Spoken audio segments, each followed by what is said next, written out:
Am study 247 এ সকলকে স্বাগত জানাই। নাম্বার সিস্টেমের দ্বিতীয় ক্লাস আজকে শুরু করব আমরা। আগের ক্লাসটা কিন্তু তোমরা দেখে নেবে, প্লে লিস্ট করে দেওয়া আছে, ঠিক আছে? দেখো এখানে কিন্তু আমি তোমাদের একদম বেসিক থেকে ক্লাসটা শুরু করেছি। যদি ক্লাসটা তোমরা ভালো করে করতে পারো তবে কিন্তু তোমাদের উপকার হবে, এটা আমি বলে রাখলাম। আর নাম্বার সিস্টেম থেকে পরীক্ষায় অঙ্ক আসবেই আসবে, একদম ওপেন চ্যালেঞ্জ করলাম আমি তোমাদের সাথে। তোমরা পরীক্ষা দিয়ে দেখো, এসএসসির পরীক্ষা, রেলের পরীক্ষা, নাম্বার সিস্টেম থেকে অঙ্ক আসবেই আসবে, ঠিক আছে? তাহলে দেখো আজকে আমি শুরু করব নাম্বার সিস্টেমের ক্লাসিফিকেশনটা আমি তোমাদের দেখিয়ে দিয়েছি, নাম্বারের ক্লাসিফিকেশন, ঠিক আছে? কত নাম্বারের কত রকমের সংখ্যা হতে পারে আর কি। যাই হোক, আমি আরেকবার তোমাদের ক্লাসিফিকেশনটা দেখিয়ে দিচ্ছি, তারপরে আমরা মেন অঙ্ক শুরু করবো, ঠিক আছে? দেখো ক্লাসিফিকেশনটা কি ছিল।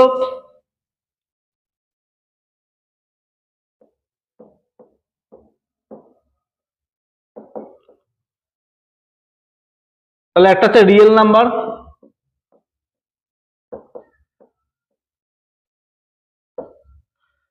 আর একটা হচ্ছে ইমাজিনারি নাম্বার, তাই তো?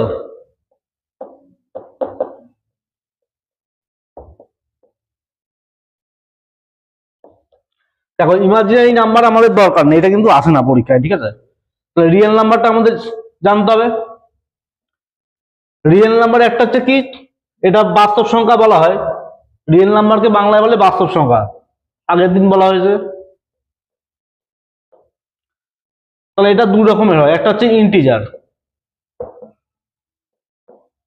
ঠিক আছে? ইন্টিজার মানে কি, পূর্ণ সংখ্যা। আর একটা হচ্ছে ডেসিমাল, ঠিক আছে? এটা দশমিক। তাহলে ইন্টিজার পূর্ণ সংখ্যাটা একদম সুন্দরভাবে বুঝিয়ে দিয়েছি, ঠিক আছে? ইন্টিজারের মধ্যে কি কি আছে সুন্দরভাবে বোঝানো হয়েছে। আজকে তোমাদের এই ডেসিমালটা সুন্দরভাবে দেখাবো, ঠিক আছে? এই ডেসিমাল যেটা, এটার কিন্তু দুটো পার্ট আছে, একটা কি রেশনাল, একটা ইরেশনাল, মূলদ আর অমূলদ, ঠিক আছে?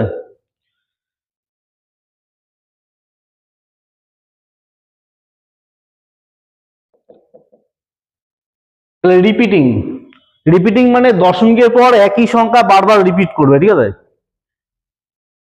আর একটা হচ্ছে নন রিপিটিং।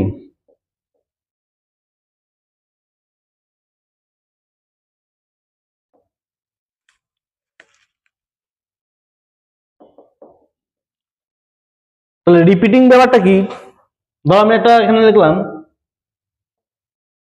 3.141414। তাহলে দেখো 141414 বারবার রিপিট করছে, এটা বলা হচ্ছে রিপিটিং নাম্বার, ঠিক আছে? আর নন রিপিটিং কি, দশমিকের পর একই জিনিস বারবার রিপিট করবে না, ঠিক আছে? তাহলে এই যারা রিপিটিং মধ্যে পড়বে এদেরকে আমরা বলছি রেশনাল নাম্বার, মূলদ সংখ্যা। তাহলে এই যে 1414 বারবার চলছে, এটার মাথায় আমরা পড়ে দিতে পারি কি, টুপি, ঠিক আছে? 14 এর মাথায় টুপি পড়ে দিতে পারি। তাহলে এই টুপি তুলে দিলে কি হবে, নিচে আসবে আমাদের 9, ঠিক আছে? দুটোর জন্য দুটো 9 আসলো। তাহলে এখানে দেখো,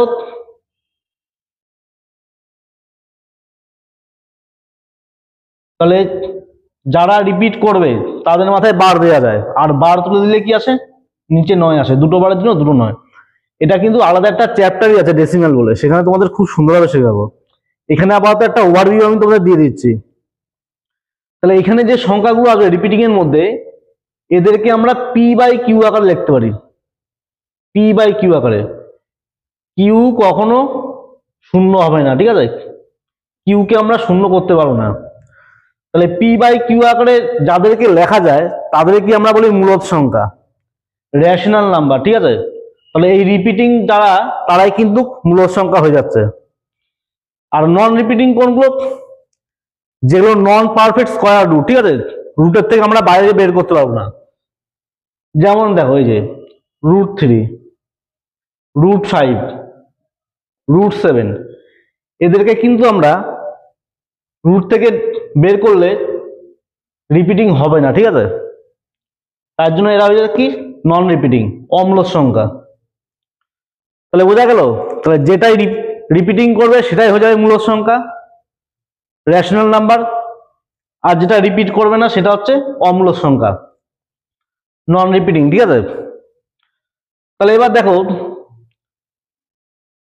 22/7 আর হচ্ছে পাই। আমি এটা মুছে তোমাদের ভালো করে বোঝাচ্ছি আরেকবার।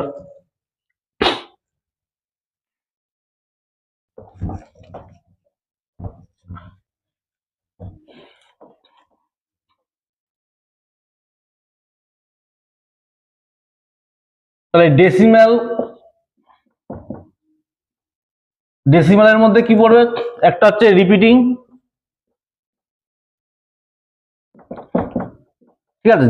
তাহলে রিপিটিং এ কি হলো, দশমিকের পর একই সংখ্যা বারবার রিপিট করছে, ধরো যে 3 রিপিট করলো বারবার, ঠিক আছে। তাহলে 3 রিপিট করা মানে কি, আমরা এই 3-এর মাথায় বার বসিয়ে দিতে পারি, আর এই বার তুলে দিলে কি হবে 3/9, ঠিক আছে। তাহলে যেসব রিপিট করে দশমিকের পর তাদেরকে আমরা p/q আকারে লিখতে পারি, আর কিউ কখনো শূন্য হবে না, ঠিক আছে। তাহলে এটাই হচ্ছে কি আমাদের রিপিটিং নাম্বার, এটাকেই বলা হচ্ছে মূলদ সংখ্যা, রেশনাল নাম্বার। আর একটা নন রিপিটিং,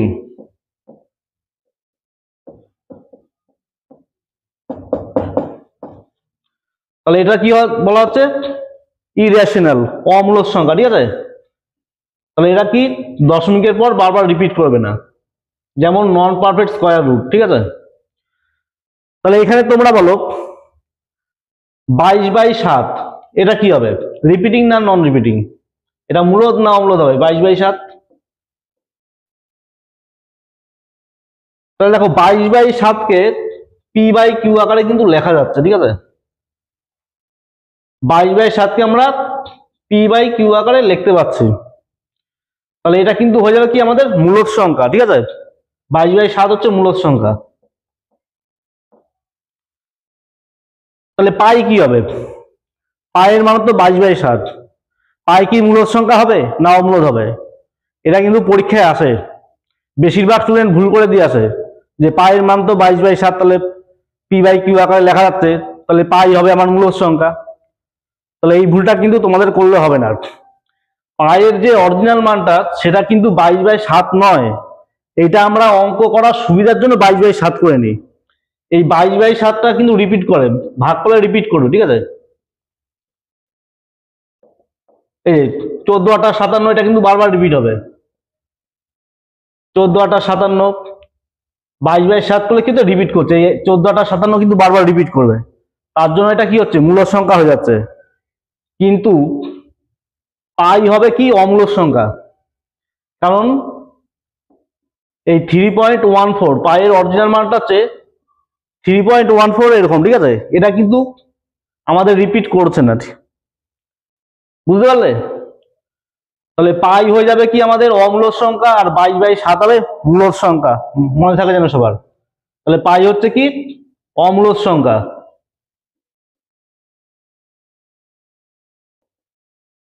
ঠিক আছে।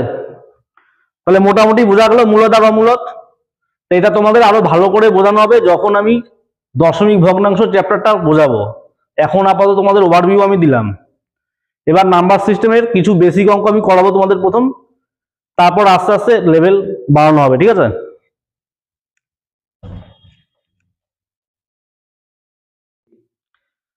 তাহলে 22/7 এটা কিন্তু তোমাদের মনে রাখতে হবে, এটা হচ্ছে মূলদ সংখ্যা, আর পাই হচ্ছে কি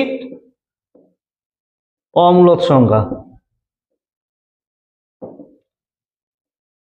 তাহলে এবার দেখো আমি কিছু তোমাদের নাম্বার সিস্টেমের বেসিক অঙ্ক করাচ্ছি, এরপর নাম্বার সিস্টেমের মধ্যে অনেকগুলো চ্যাপ্টার তোমাদের করতে হবে, যেমন ইউনিট ডিজিট, ঠিক আছে, একক স্থানের অঙ্ক, বিভাজ্যতার নিয়ম, ফ্যাক্টর মানে উৎপাদক সংখ্যা, ঠিক আছে, রিমাইন্ডার থিওরি, এগুলো কিন্তু সব নাম্বার সিস্টেমের মধ্যে আছে।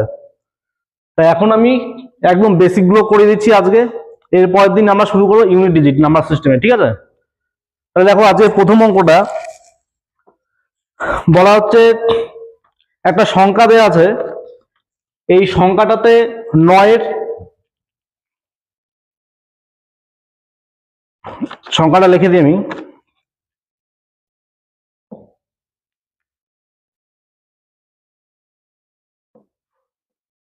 ঠিক আছে, এখানে তোমাদের 9-এর প্লেস ভ্যালু মানে স্থানীয় মান আর 9 হচ্ছে ফেজ ভ্যালু, এই দুটোর মধ্যে পার্থক্য বের করতে হবে। ঠিক আছে, বিয়োগফল বের করতে হবে। তাহলে প্লেস ভ্যালু ফেজ ভ্যালু ব্যাপারটা কি, এটা কিন্তু নাম্বার সিস্টেমের প্রথম ক্লাসে আমি সুন্দরভাবে বুঝিয়ে দিয়েছি তোমাদের, তাও দেখে নাও আরেকবার। তাহলে প্রথম আমরা দেখবো প্লেস ভ্যালু। ঠিক আছে, এটাকে লোকাল ভ্যালুও বলা হয়।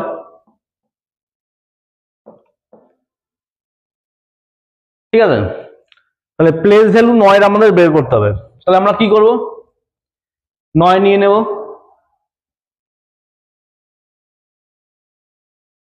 এবার তুমি দেখো 9-এর পর কতগুলো ডিজিট আছে, 1টা 2টো 3টে, ব্যাস তুমি যে কটা ডিজিট দেখতে পাবে সে কটা শূন্য বসিয়ে দাও। তাহলে এটা হলো কি 9-এর প্লেস ভ্যালু। এবার আমরা ফেজ ভ্যালুটা বের করব। ফেজ ভ্যালু মানে কি, নিজস্ব মান, মানে 9-এর ফেজ ভ্যালু 9 হবে। ঠিক আছে, তাহলে 9-এর ফেজ ভ্যালু কি হলো, 9 হলো। তাহলে আমাদের করতে হবে কি, বিয়োগফল। বিয়োগ তাহলে করে দাও, প্লেস ভ্যালু ছিল আমাদের এটা, তার থেকে আমরা কি ফেজ ভ্যালুটা বিয়োগ করবো। তাহলে 9 বিয়োগ করবো, তাহলে বিয়োগ সবাই করতে পারবো। ঠিক আছে, তাহলে এটা কিন্তু উত্তর তোমাদের হয়ে যাবে 8,991। ঠিক আছে, তাহলে এর পরের অঙ্কটা দেখো, এখানে একটা সংখ্যা দেয়া আছে, সংখ্যাটা আমি আগে লিখে দিই বোর্ডে।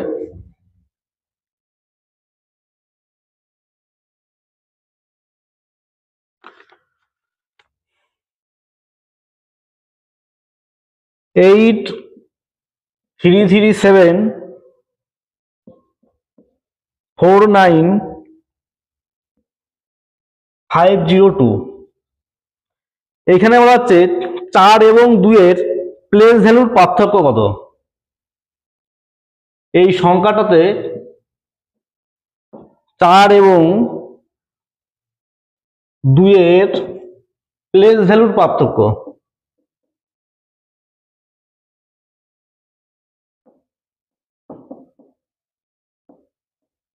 তাহলে পার্থক্য মানে কি, বিয়োগফল। তাহলে প্লেস ভ্যালু কিভাবে বের করতে হয় সবাই জানো। তাহলে বলা হচ্ছে 4, তাহলে আমরা কি করবো, এই যে 4 এখানে রেখে দিলাম 4। তাহলে 4-এর পর তোমরা দেখবে কতগুলো ডিজিট আছে, 1টা 2টো 3টে 4টে, ব্যাস 4টে শূন্য বসে দাও। আর 2-এর প্লেস ভ্যালু কি হবে, 2 হবে।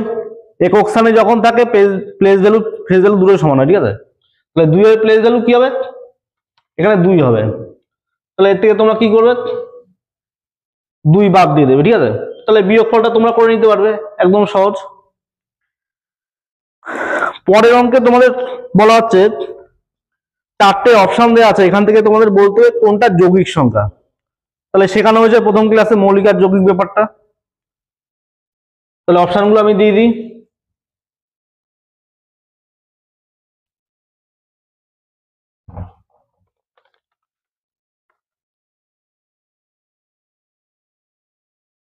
কোনটি যৌগিক সংখ্যা, ঠিক আছে, কোনটি যৌগিক সংখ্যা।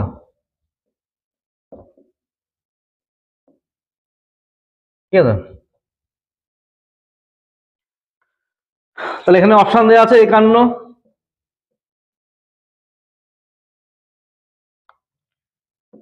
61, 31, 41। ঠিক আছে, তাহলে মৌলিক সংখ্যা কি হয়, যাদের দুটো উৎপাদক থাকে, তাই তো, মানে ওই সংখ্যাটা আর 1 দিয়ে ভাগ যাবে। আর যৌগিক সংখ্যায় কি হয়, দুটোর বেশি উৎপাদক থাকে। তাহলে এখানে দেখো পরিষ্কার দেখা যাচ্ছে 51 একটা যৌগিক সংখ্যা হচ্ছে, কারণ 51 কিন্তু দুটোর বেশি উৎপাদক আছে। যেমন 51কে আমরা কি দিয়ে ভাগ করতে পারি, 1 দিয়ে ভাগ করতে পারবো, 3 দিয়ে ভাগ করতে পারবো, 17 দিয়ে ভাগ করতে পারবো, 51 দিয়ে ভাগ করতে পারবো, তাই তো। তাহলে এখানে দেখো যাদের দুটোর বেশি উৎপাদক হয় তারা যৌগিক সংখ্যা হয়। আর 61 দেখো উৎপাদক কে, দুটোর উৎপাদক এক দিয়ে ভাগ করা যাবে আর 61 দিয়ে ভাগ যাবে। 31কে 1 দিয়ে ভাগ করা যাবে আর 31 দিয়ে ভাগ করা যাবে। 41কে 1 দিয়ে আর 41 দিয়ে ভাগ করা যাবে। তাহলে এখানে একমাত্র অপশন এই হচ্ছে কি যৌগিক সংখ্যা। ঠিক আছে, বোঝা গেল তো সবার? এরপরের অঙ্ক 11 থেকে 50 পর্যন্ত বিজোড় সংখ্যার যোগফল।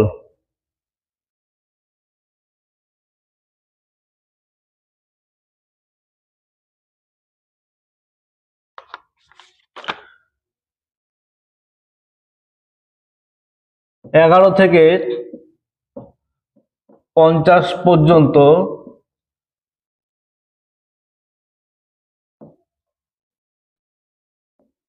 বিজোড় সংখ্যার যোগফল বা সমষ্টি কত হবে?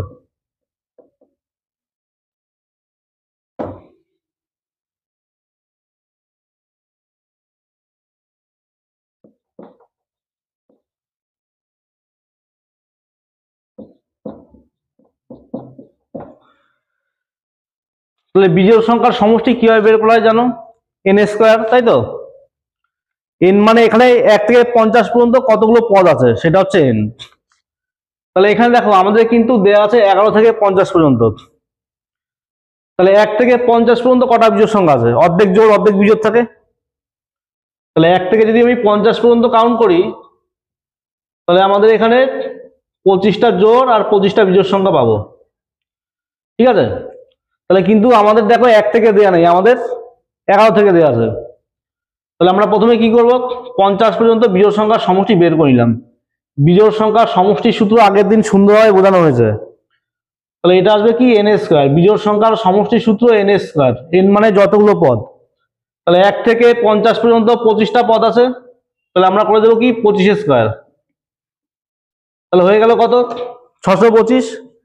এবার দেখো অঙ্কটা কিন্তু 11 থেকে দেওয়া আছে, তাহলে আমরা কি করব, যত পর্যন্ত দেয়া নেই ততটুকু আমরা বাদ দিয়ে দেবো, এর থেকে বিয়োগ করে দেবো। ঠিক আছে, তাহলে 10 পর্যন্ত আমাদের দেয়া নেই, তাহলে 10 পর্যন্ত কটা বিজোড় সংখ্যা হবে তোমরা বলো? অর্ধেক বিজোড় থাকে অর্ধেক জোড়, তাহলে 5টা বিজোড় সংখ্যা হবে। তাহলে আমরা কি করব, এর থেকে 5 স্কোয়ার বাদ দিয়ে দেবো। তাহলে 5 স্কোয়ার বাদ দিলে কত হবে? 25। তাহলে 625 থেকে 25 সবাই বিয়োগ করতে পারবে, তাহলে অ্যান্সার হয়ে যাবে কত? 600। ঠিক আছে, এটাই কিন্তু সঠিক উত্তর হচ্ছে।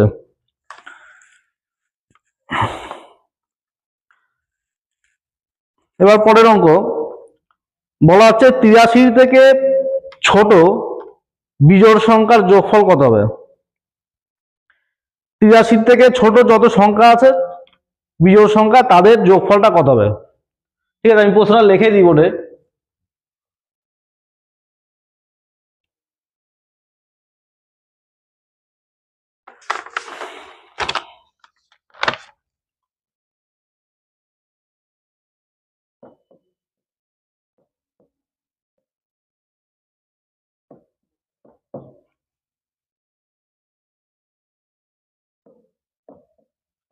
তিরাশি থেকে ছোট বিজোড় সংখ্যাগুলির সমষ্টি।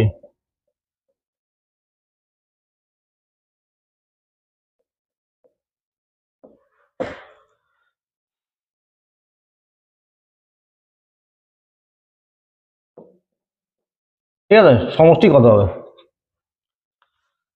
83 থেকে ছোট আমাদের নিতে হবে কিন্তু, তাহলে 81 পর্যন্ত নিতে হবে। 82 নেওয়া যাবে না, কারণ 82 হচ্ছে জোড় সংখ্যা। তাহলে আমরা কাউন্ট করবো কি 1 থেকে 81 পর্যন্ত। তাহলে এবার দেখো এই যে 1 থেকে 81 পর্যন্ত,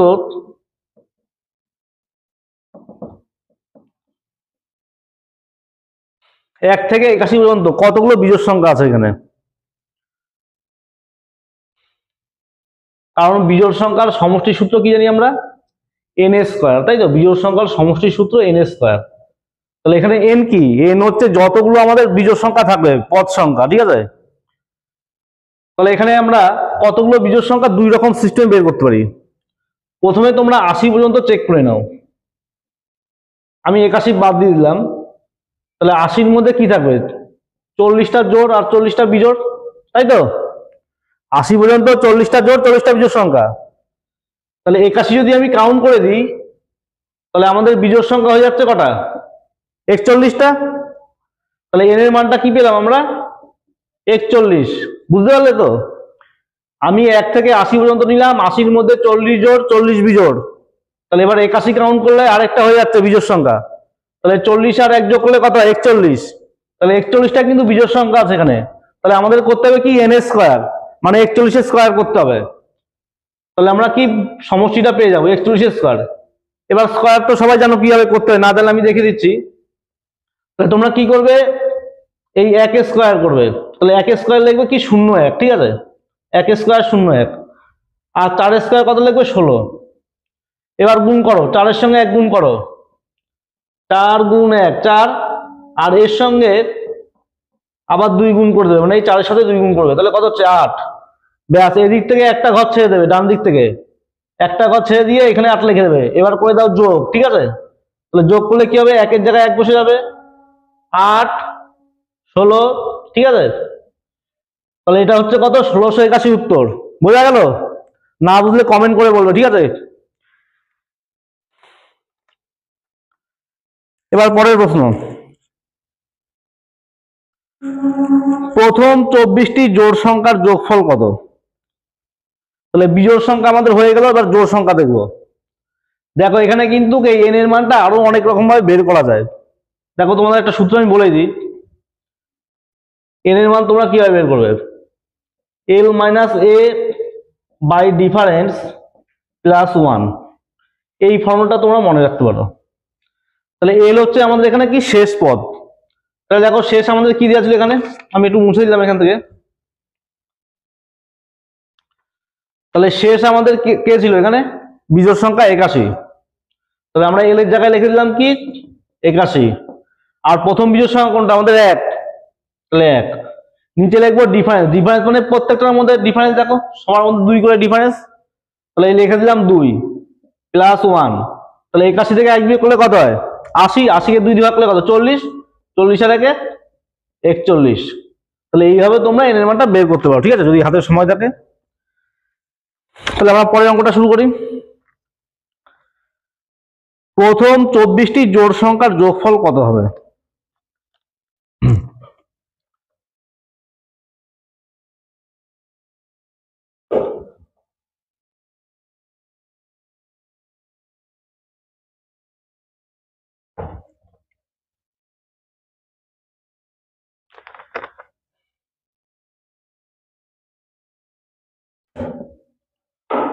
প্রথম 24টি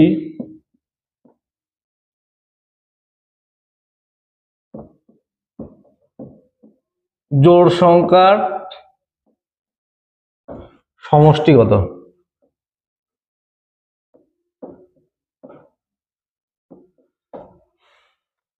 ঠিক আছে, তাহলে দেখো কিভাবে করবে।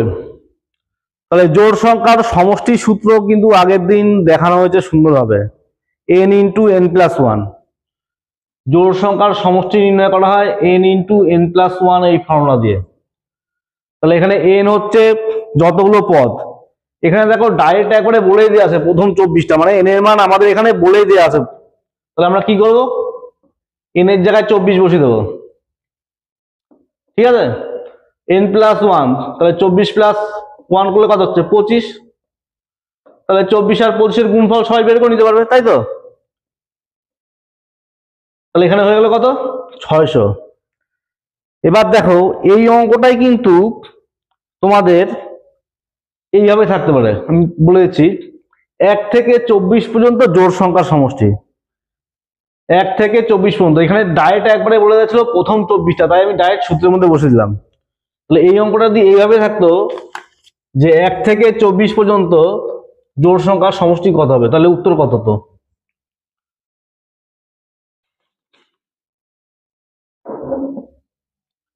এক থেকে 24 পর্যন্ত জোড় সংখ্যার সমষ্টি,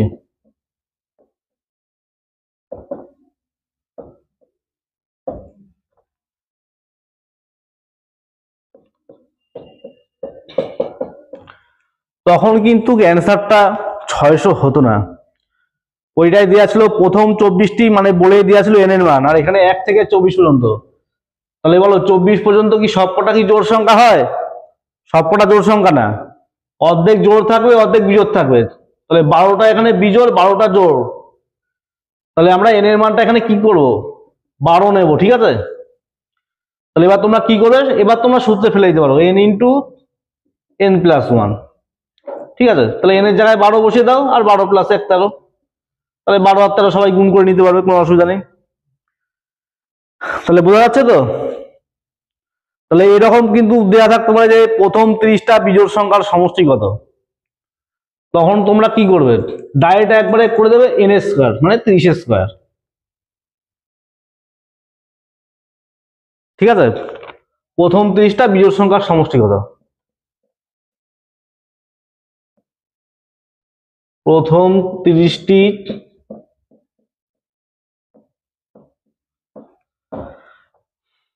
বিজোড় সংখ্যার সমষ্টি।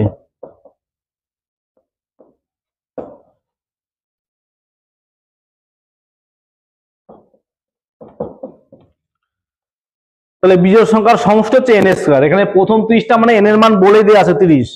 তাহলে আমি কি করবো, ডাইরেক্ট একবারে n স্কয়ার মানে 30 স্কয়ার করে দেবো। তাহলে 30 স্কয়ার করলে কত হবে, সবাই জানো 30 স্কয়ার কত, 900। এবারে এই প্রশ্নটা থাকতে পারে যে 1 থেকে 30 পর্যন্ত বিজোড় সংখ্যার সমষ্টি কত। ব্যাস, তখন যদি তোমরা 30 স্কয়ার করে দাও তাহলে কিন্তু হয়ে গেল খেলা। তাহলে আমাদের করতে হবে কি, তখন যদি প্রশ্নটা এরকম ভাবে থাকে 1 থেকে 30 পর্যন্ত বিজোড় সংখ্যার সমষ্টি, 1 থেকে 30 পর্যন্ত বিজোড় সংখ্যার সমষ্টি।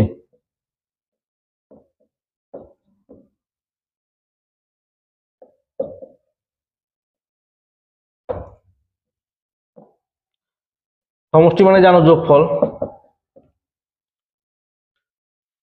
তাহলে তখন কি করবে, তাহলে 1 থেকে 30 পর্যন্ত কতগুলো বিজোড় সংখ্যা আছে, তাহলে 15টা জোড় আর 15টা বিজোড়।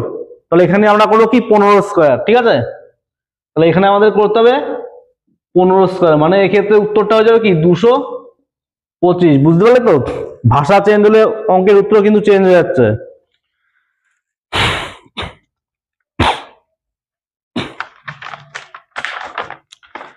এবার পরের প্রশ্ন,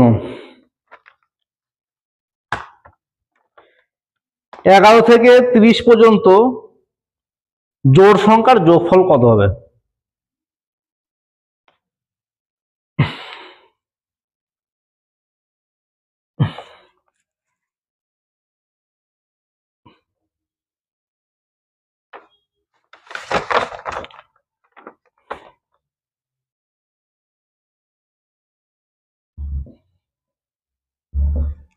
এগারো থেকে 30 পর্যন্ত জোড় সংখ্যার সমষ্টি।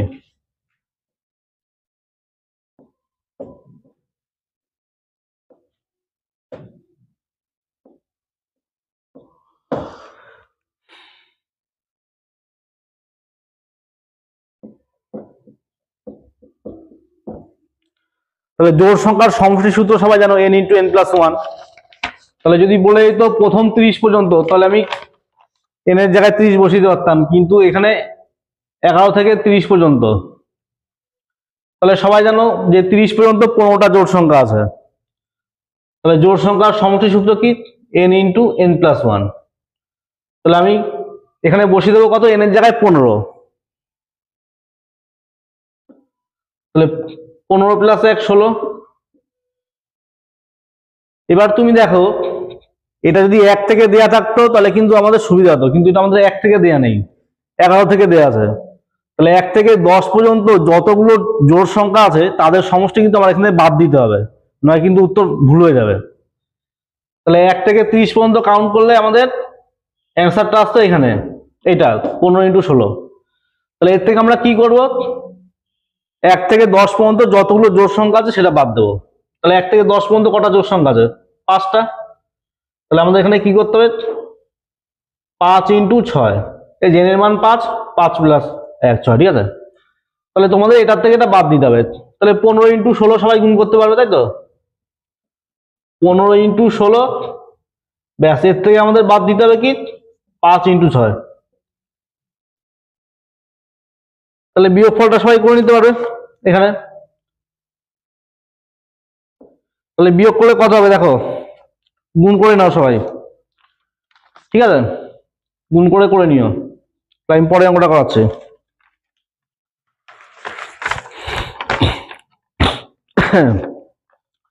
এবার হচ্ছে স্কোয়ারের যোগফল,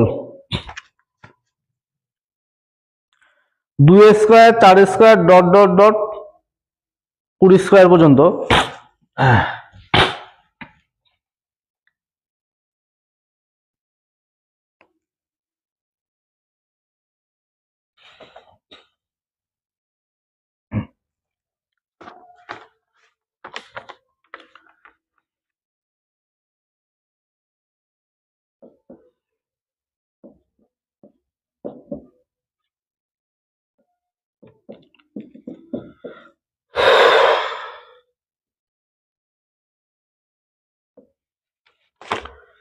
তাহলে কিভাবে করবে, তাহলে স্কোয়ারের সূত্র আশা করি সবার মনে আছে, তো যাদের মনে নেই আমি তাও একবার লিখে দিই এখানে, n into n plus one 2n plus one by হচ্ছে কি 6, ঠিক আছে।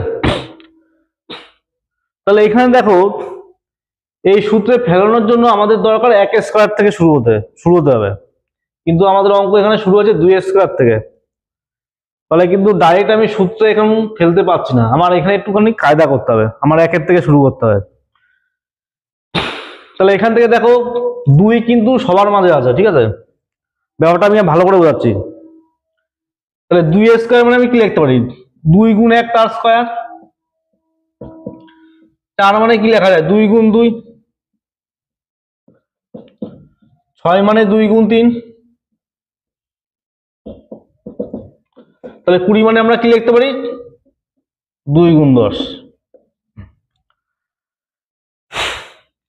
তাহলে যখন আমরা কমন নেব, তাহলে কমন নিতে হবে আমাদের কি 2 স্কোয়ার, এই যে 2 গুণ 1 কার মাথায় স্কোয়ার মানে কি 2 এর মাথায় স্কোয়ার আছে, 1 এর পাওয়ারে 1 এর মাথায় 2 আছে, ঠিক আছে, 2 স্কোয়ার 2 স্কোয়ার, এখানে 2 স্কোয়ার আসবে 3 স্কোয়ার আসবে, ঠিক আছে। তাহলে আমাদের কমন নিতে হবে কি 2 স্কোয়ার, তাহলে 2 স্কোয়ার কমন নিলাম আমরা, তাহলে এখানে পড়ে থাকলো কি 1 স্কোয়ার যোগ 2 স্কোয়ার যোগ 3 স্কোয়ার 10 স্কোয়ার পর্যন্ত, তাই তো। তাহলে এখানে আমরা এবার কি করবো, এই সূত্রে আমরা বসিয়ে দেবো, তাহলে n হচ্ছে এখানে শেষ যে পদটা আছে 10, এটা হচ্ছে n, তাহলে 2 স্কোয়ার করলে কত হয় 4, তাহলে আমি 2 স্কোয়ার 4 লিখে দিলাম, ইন্টু এইটুকুনি আমি সূত্রে ফেলবো, তাহলে n এর মান হয়ে গেল 10, এই যে 10, n এর জায়গায় বসিয়ে দিলাম 10, তাহলে 10 বসাও, 10 প্লাস 1 11, ঠিক আছে, তাহলে এখানে বসাও 10 গুণি 20 আর 1 21, ঠিক আছে, আর নিচে হবে কি 6, তাহলে এবার দেখো কত আসছে, তাহলে কিভাবে কাটবে, 3 দিয়ে কেটে দিই, এই যে 3 7টা হয়ে গেল 21, আর এখানে 3 দিয়ে কাটলে 3 দুগুণি 6, ঠিক আছে। এবার এখানে তুমি এই 2 দিয়ে 4 কেও কাটতে পারো, 10 কেও কাটতে পারো, যেটা ইচ্ছে কেটে দাও, আমি 2 দিয়ে 4 কে কেটে দিলাম, তাহলে 2, এখান থেকে পেলাম 2, তাহলে আমাদের কি আসলো এখানে একটা 2 10 11, ঠিক আছে, আর এখান থেকে একটা 7 আসলো, তাহলে এটা তোমাদের গুণ করতে হবে, তাহলে গুণ করা একদমই সহজ, কোনো অসুবিধা নেই, তাহলে গুণ করে দাও, 7 11 77, ঠিক আছে, বা এটা তুমি 10 গুণি 20ও করতে পারো, যেমন ইচ্ছা তুমি করো, কোনো অসুবিধা নেই। তাহলে এখানে আমি করলাম 7 11 77, তাহলে 77-এর ডবল যা হবে তার সঙ্গে 10 গুণ করে দেবো, ঠিক আছে, তাহলে 77-এর ডবল সবাই জানো, সবাই কত হয়, এই 7 দুগুণি 14, হাতে আমার 1, 7 দুগুণি 14 রেখে 15, 154 আসছে, 154-এর সঙ্গে 10 গুণ করলে কত হবে 1540, ঠিক আছে, তাহলে এটার উত্তর কিন্তু হবে 1540।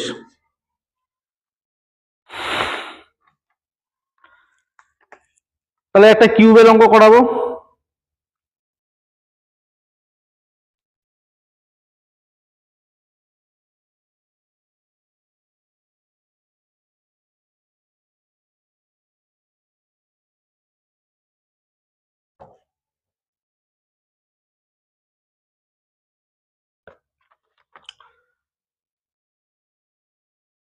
1 cube, 2 cube, 3 cube, dot dot 20 cube পর্যন্ত, ঠিক আছে?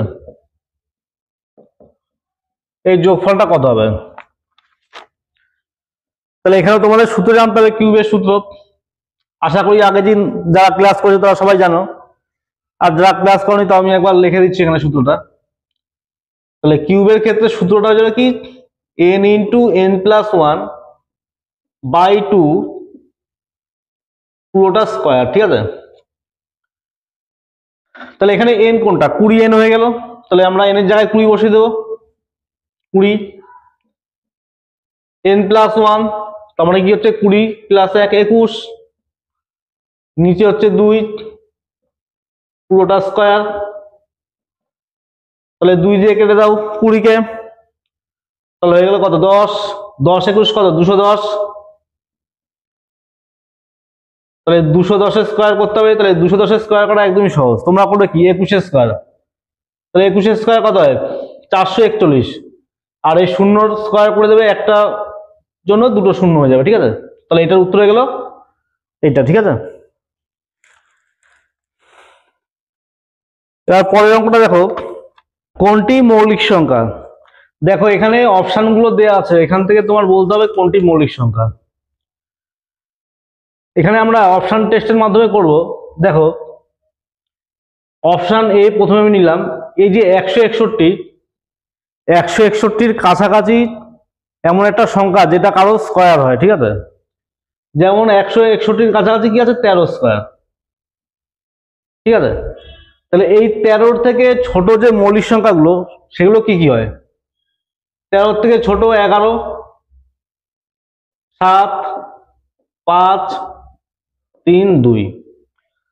তাহলে এই যে মৌলিক সংখ্যাগুলো আমরা লিখলাম 11, 7, 5, 3, 2, তাহলে এদের যে কোনো একটা দিয়ে যদি আমরা 161কে ভাগ করে দিতে পারি, তাহলে কিন্তু 161 আর মৌলিক সংখ্যা হবে না, এটা হয়ে যাবে যৌগিক সংখ্যা।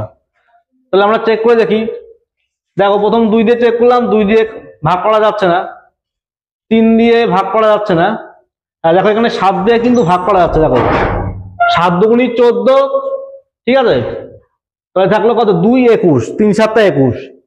তাহলে এই 161কে কিন্তু আমরা 7 দিয়ে ভাগ করে দিতে পারছি, তাই 161 কিন্তু আমাদের মৌলিক সংখ্যাটা হবে না, ঠিক আছে? বুঝতে পারলে কি বললাম? তাহলে 161 কাছাকাছি বর্গ হচ্ছে কার, 13 স্কয়ার। তাহলে 13 থেকে ছোট 11, 7, 5, 3, 2, এই মৌলিক সংখ্যাগুলো, এই মৌলিক সংখ্যা দিয়ে যদি আমরা যে কোনো একটা দিয়ে যদি ভাগ করে দিতে পারি, তাহলে কিন্তু এটা আর মৌলিক সংখ্যা হবে না। তাহলে অপশন বি আমি চেক করি। তাহলে অপশন বি তে দেখো আছে 221। তাহলে 221 এর কাছাকাছি দেখো, তাহলে এখানে হচ্ছে আমাদের 20, ঠিক আছে? তাহলে 20 থেকে 20 স্কয়ার, না 20 বেশি হচ্ছে, 15, ঠিক আছে? তাহলে 221 এর কাছাকাছি হচ্ছে 15 স্কয়ার, 225। তাহলে 15 থেকে ছোট আমরা যে মৌলিক সংখ্যাগুলো আছে সেগুলো আমরা লিখে নেব। তাহলে 15 থেকে ছোট কি আছে, 13, 11, 7, 5, 3, 2। তাহলে দেখো এখানে অপশনের মধ্যে এই 221কে 13, 11, 7, 5, 3, 2 কোনটা দিয়ে ভাগ করা যাচ্ছে? 2 দিয়ে ভাগ যাবে না কোনোভাবেই, 3 দিয়ে, এখানে দেখো 13 দিয়ে কিন্তু ভাগ করা যাচ্ছে, 13 দিয়ে ভাগ করা যাচ্ছে, 13 একে 13, তাহলে 22 থেকে 13 গুলো কত থাকলো, 9, আর এই 1 91, 7 এবং 91। তাহলে কিন্তু আমি 13 দিয়ে ভাগ করে দিতে পারছি।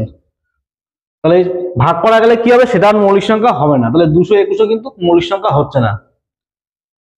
তাহলে এবার দেখো অপশন সি। অপশন সি হচ্ছে 373, তাহলে এর কাছাকাছি তোমার 20, ঠিক আছে? 20 স্কয়ার।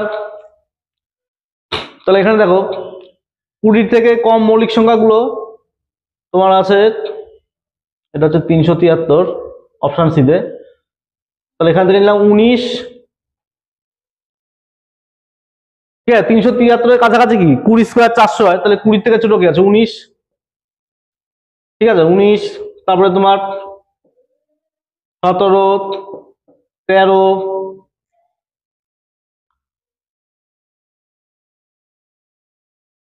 11, 7, 5, 3, 2।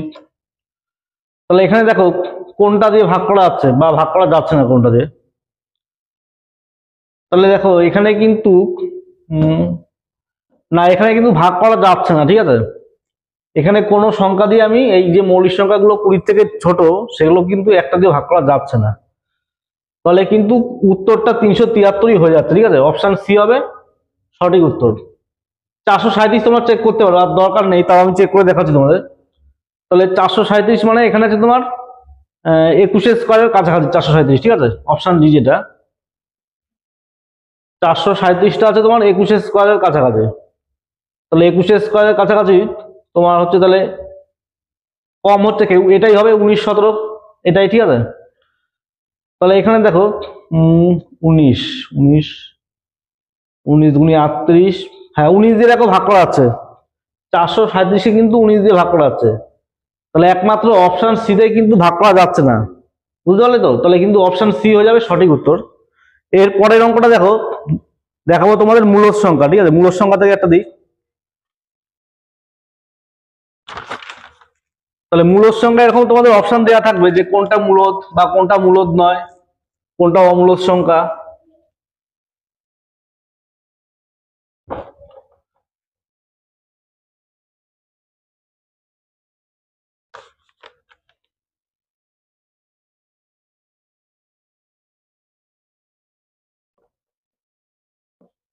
কোনটি মূলদ সংখ্যা, ঠিক আছে।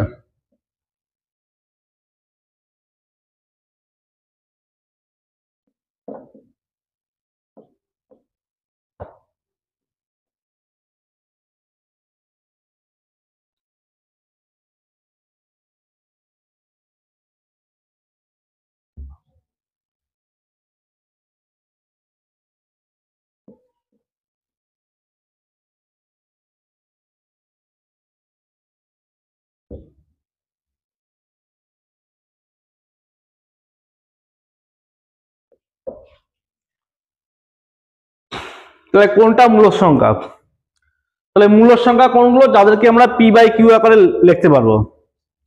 দেখো √7 নন পারফেক্ট স্কোয়ার রুট, ঠিক আছে। তাহলে এটা কিন্তু পি বাই কিউ আকারে লেখা যাবে না, তাহলে এটা মূলদ সংখ্যা হবে না। √13 এটা মূলদ সংখ্যা হচ্ছে না। তাহলে পাই, তাহলে পাই সবসময় অমূলদ সংখ্যা হয়, কিছুক্ষণ আগে আলোচনা করে দিলাম। তাহলে এখানে দেখতে পারো এই 16ই হবে। দেখো 16কে কিন্তু আমরা রুট থেকে বাইরে বের করতে পারি, তাহলে বের করলে কত হবে, 4 হবে। আর নিচে আমরা 1 লিখতে পারি, তাহলে পি বাই কিউ আকারে লেখা যাচ্ছে এটাকে। তাহলে এটাই কিন্তু হয়ে যাবে কি মূলদ সংখ্যা, ঠিক আছে। তো ভিডিওটা ভালো লাগলে তোমরা কিন্তু অবশ্যই লাইক করবে এবং চ্যানেলটি সাবস্ক্রাইব করে রাখবে।